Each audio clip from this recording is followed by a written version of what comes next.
सगळ्यांना good morning. आज सगळं निघतो सकाळ सकाळ धंद्यावर।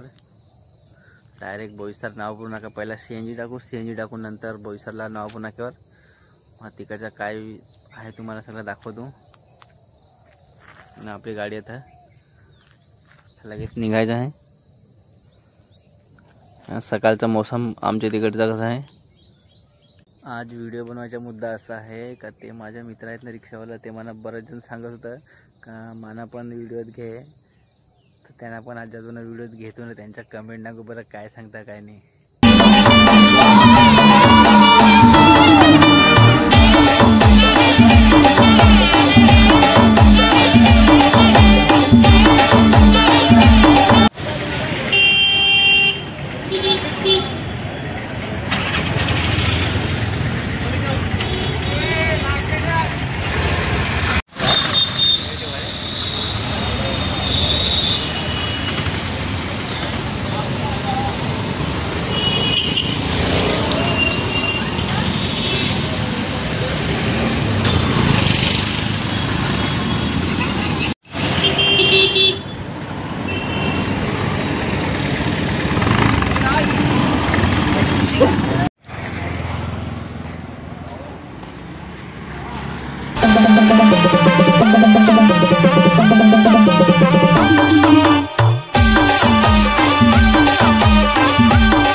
ब्लैक वाला नंबर होता, ब्लैक वाला